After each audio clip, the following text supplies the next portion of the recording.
अगर आपके मन में भी अक्सर बुरे विचार आते हैं, गंदे और अश्लील विचार चलते रहते हैं, तो आपको ये बहुत कहानी एक बार जरूर सुननी चाहिए। एक गांव में एक जवान लड़का रहता था। वह बहुत परेशान था क्योंकि उनका मन उन्हीं चीजों के बारे में सोचता रहता जिसके बारे में वह सोचना ही नहीं चाहता था। वह अपनी छोटी छोटी क्षणिक खुशियों के लिए अपने दिन का ज्यादातर समय बर्बाद कर देता और बाद में फिर इसके लिए पश्चाताप करता। लेकिन वह ना चाहते हुए भी अगले दिन फिर उन्हीं आदतों को दोहराता। वह अपने माता पिता का अकेला संतान था। माता पिता धीरे धीरे बूढ़े हो रहे थे और वह जवान, लेकिन वह कुछ भी ऐसा नहीं कर पा रहा था जिससे उसके माता पिता को उस पर गर्व होता। वह जानता तो था कि वह अपने समय और जिंदगी के साथ गलत कर रहा है, लेकिन वह बहुत कोशिश करने के बाद भी खुद को बदल नहीं पा रहा था। वह अपनी समस्याओं के बारे में दूसरे बड़े लोगों से बताता और वे लोग उसे तरह तरह के सुझाव देते, लेकिन फिर भी कुछ बदलाव नहीं आ रहा था। अब तो उस लड़के के मन में भी ऐसा लगने लगा था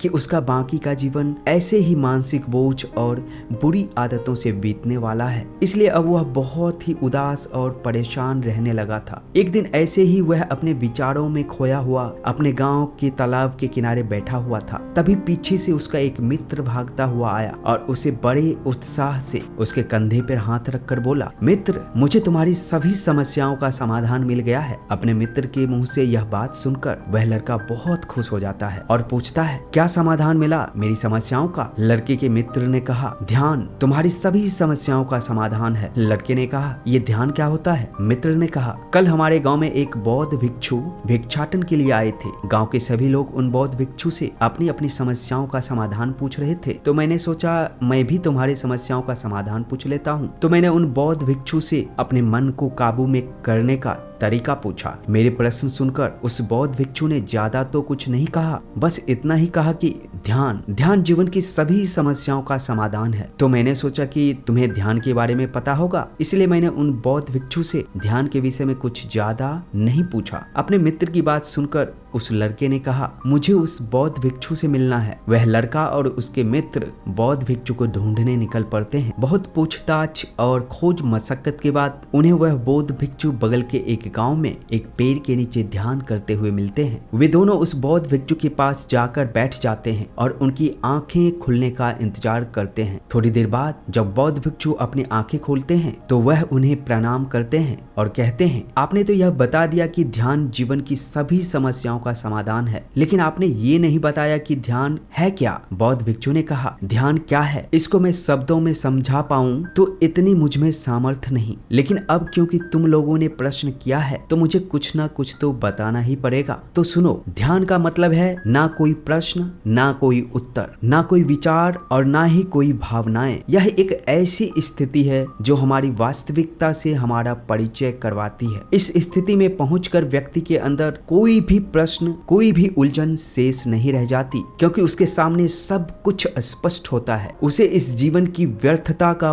पूर्णतः आभास हो जाता है। लड़के ने पूछा, लेकिन ध्यान की ऐसी स्थिति को प्राप्त कैसे किया जा सकता है? बौद्ध भिक्षु ने कहा, ध्यान करना बहुत आसान है। क्या तुम्हें बैठना आता है? लड़के ने कहा, हाँ मैं बैठ सकता हूँ। बौद्ध भिक्षु ने कहा, कितनी देर बैठ सकते हो? लड़के ने कहा, ऐसे तो कभी आजमाया नहीं, लेकिन जितनी देर चाहूँ उतनी देर तक बैठ सकता हूँ। बौद्ध भिक्षु ने कहा, रोज 1 घंटे आंख बंद करके सीधा बैठना है। लड़के ने पूछा, कब और कैसे बैठना है? बौद्ध भिक्षु ने कहा, कभी भी और कहीं भी, बस जगह शांत और एकांत होनी चाहिए। लड़के ने फिर प्रश्न किया, मेरे मन में ये गंदे विचार और मेरी बुरी आदतें कितने दिन में छूट जाएगी? बौद्ध भिक्षु ने कहा, सिर्फ 1 दिन में। अगर तुम 24 घंटे आंख बंद करके बैठ सको तो। बौद्ध भिक्षु से आज्ञा लेकर वह लड़का अपने घर आ जाता है और ध्यान करने बैठ जाता है। जैसे ही वह अपनी आंखें बंद करके बैठता है, उसके मन में तरह तरह के विचार उत्पन्न होने शुरू हो जाते हैं। क्या ध्यान करने से सचमुच में कुछ फायदा होगा? मैं अपनी बुरी आदतों को छोड़ भी पाऊंगा या नहीं? आखिर सभी लोग मेरी इज्जत कब करेंगे? मैं तो उसे प्रेम करता हूँ, लेकिन वह मुझसे प्रेम क्यों नहीं करती? मैं ऐसा क्या करूँ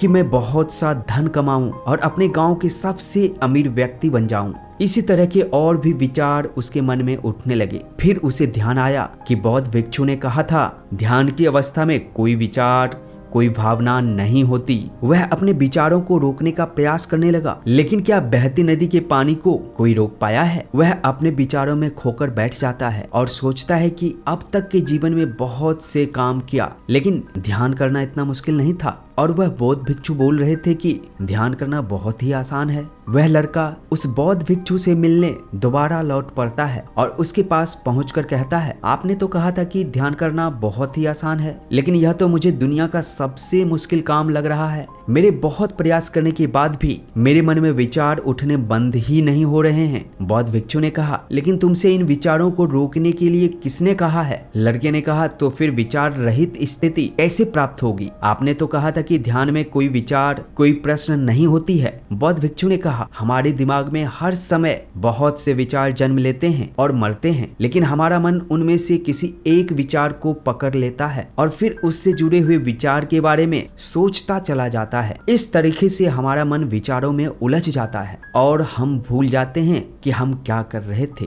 जब तुम ध्यान करने बैठोगे तो तुम्हारे दिमाग में भी बहुत से विचार उत्पन्न होंगे और खत्म हो जाएंगे, लेकिन तुम्हें चुनाव नहीं करना है, बस उन्हें देखना है। तुम्हारे मन में विचार उठेंगे और खत्म हो जाएंगे। धीरे धीरे समय के साथ विचारों की गति कम होती चली जाएगी। बौद्ध भिक्षु के मुंह से ये सारी बात सुनकर वह अपने घर वापस आ जाता है और दोबारा ध्यान करने के लिए बैठ जाता है। इस बार बौद्ध भिक्षु के बताए अनुसार अपने मन में विचारों को देखता है। कुछ देर तक तो विचारों को साक्षी भाव से देख पाता है, फिर उसके मन में ऐसे विचार होते हैं जिसके बारे में सोचने से खुद को नहीं रोक पाता है और गहरे विचारों में खो जाता है। कुछ देर बाद उसे याद आता है कि वह तो ध्यान कर रहा था और वह दोबारा विचारों को देखने का प्रयास करता है, लेकिन इस बार उसका मन दूसरी चाल चलता है। अब उसके मन में अश्लील विचार उठने लगते हैं। वह लड़का सोचता है कि ध्यान जैसी पवित्र स्थिति में ये अश्लील विचार क्यों उठ रहे हैं। वो अपने मन में उठ रहे अश्लील और गंदे विचार को रोकने का बहुत प्रयास करता है, लेकिन वह उन्हें रोक नहीं पाता। उसके मन में लगातार बस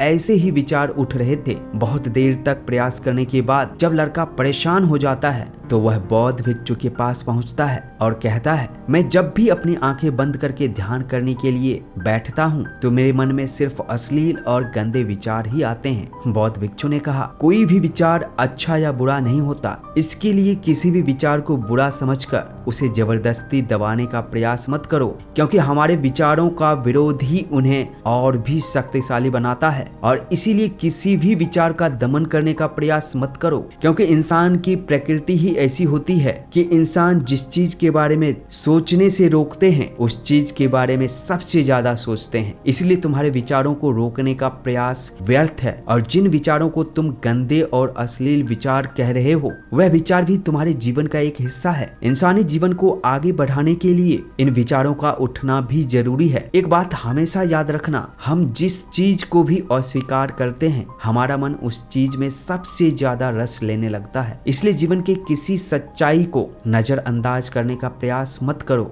हर चीज को स्वीकारो, तभी उससे मुक्त हो पाओगे। लेकिन इसका मतलब यह नहीं कि तुम हर समय काम वासनाओं में डूबे रहो। तुम्हें यह समझना होगा कि तुम्हारा काम वासना हमारे जीवन का एक छोटा सा हिस्सा मात्र है, पूरा जीवन नहीं। तो इस जीवन के इस पहलू को भी स्वीकारो और आगे बढ़ो, क्योंकि इस जीवन में बहुत कुछ जानने के लिए है। लड़का ने कहा, लेकिन हमारा मन हमारे साथ इतनी चाल क्यों चलता है? क्या हमारा मन ही हमारा शत्रु है? बौद्ध भिक्षु ने कहा, नहीं, मन हमारा शत्रु नहीं है। ये तो केवल उन्हीं चीजों को अनुभव करना चाहता है जिसमें आराम मिले, आनंद आए। जब हम कोई ऐसा काम करते हैं जिसमें शुरू में ही मन को आनंद नहीं मिलता तो हमारा मन उस काम का विरोध करता है। बौद्ध भिक्षु ने आगे कहा, अगर तुम अपने मन से बुरे विचारों को खत्म करना चाहते हो तो अपनी आदतों को बदलो, और आदतों को तुम केवल तभी बदल सकते हो जब तुम्हारा मन तुम्हारे काबू में होगा। और तुम्हारा मन तुम्हारे काबू में तभी आएगा जब तुम खुद को जानोगे, जब तुम स्वयं को अनुभव करोगे